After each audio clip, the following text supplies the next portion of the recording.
এই লেকের জল কতটা শান্ত দেখাচ্ছে, তাই না? কিন্তু এর ওপারে একটি শহর শ্বাস নিতে পারছে না।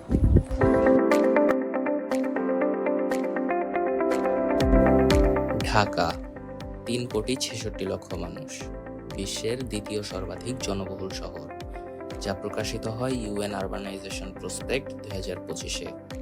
2000 সালে ছিল 1,74,00,000, মাত্র 25 বছরের দ্বিগুণেরও বেশি জনসংখ্যা। প্রতি বর্গ কিলোমিটারে 47,000-এর বেশি মানুষ।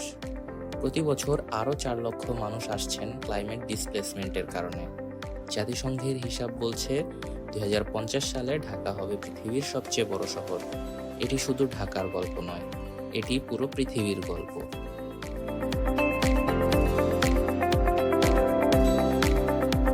একটি শহর তখনই সেফ যখন প্রতিটি নারী রাতের অন্ধকারে নির্ভয়ে হাঁটতে পারেন। কিন্তু বাংলাদেশ পরিসংখ্যান ব্যুরোর সর্বশেষ 2024 সালের জরিপ বলছে 70% নারী তাদের জীবনে কমপক্ষে একবার সহিংসতার শিকার হয়েছেন, এবং শুধু গত 12 মাসে প্রায় 41%। শহরের বস্তিতে এই সংখ্যা আরও বেশি। আমাদের শহরগুলো আমাদের সবচেয়ে ভার্নারেবল মানুষের জন্য এখনও একটি ট্র্যাপ। তাহলে জিরো আনসেট সিটি অর্থ কি? এর অর্থ কি শুধু রাস্তাঘাট ঠিক করা, শুধু সিসিটিভি লাগানো? না, জিরো আনসেট সিটি হলো এমন একটি সিটি যেখানে ফিজিক্যাল সেফটিও থাকবে এবং একই সাথে থাকবে সোশ্যাল সেফটি, যেখানে ক্লাইমেট রেজিলিয়েন্সের সাথে থাকবে ইনক্লুসিভ ডিজাইন, যে শুধু ধনীদের জন্য হবে না, যেটি হবে সকল মানুষের জন্য। SDG 11 আমাদেরকে সেই স্বপ্নই বাস্তবায়ন করতে শেখায়। এটি কি কেবল স্বপ্ন? দেখুন মেরিল্যান্ডকে। 1991 সালে যা ছিল পৃথিবীর সবচেয়ে বিপজ্জনক শহর, প্রতি লক্ষে 381টি হত্যাকাণ্ড। কিন্তু শুধুমাত্র আরবান ইনক্লুশনের মাধ্যমে কেবল কার, লাইব্রেরি, কমিউনিটি স্পেস সহিংসতা কমিয়েছে 95%। এটি ওয়ার্ল্ড ব্যাংকের ভেরিফাইড ডেটা।